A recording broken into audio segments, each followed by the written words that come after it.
ایک شخص حضرت ابراہیم بن ادم رحمۃ اللہ علیہ سے بحث کر رہا تھا کہ برکت نام کی کوئی چیز نہیں ہوتی۔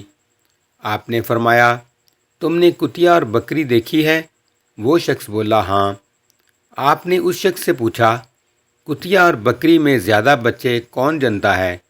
وہ بولا، کتیا۔ آپ نے فرمایا، تمہیں بکریاں زیادہ نظر آتی ہیں یا کتے؟ وہ بولا، بکریاں۔ حضرت ابراہیم بن ادم فرماتے ہیں، حالانکہ بکریاں ذبح ہوتی ہیں مگر پھر بھی کم نہیں ہوتیں، تو کیا یہ برکت نہیں ہے؟ اسی کا نام برکت ہے۔ پھر وہ شخص بولا، ایسا کیوں ہے کہ بکریوں میں برکت ہے اور کتوں میں نہیں؟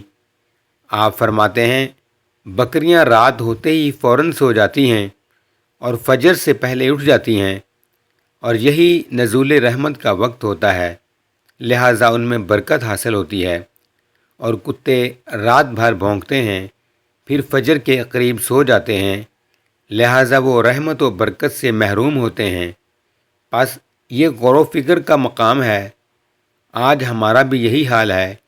ہم اپنی راتوں کو فضولیات میں گزارتے ہیں اور وقت نزول رحمت سو جاتے ہیں۔ اسی وجہ سے آج نہ تو ہمارے مال میں برکت ہے، نہ ہی ہماری اولاد میں، اور نہ ہی کسی اور چیز میں برکت رہ گئی ہے۔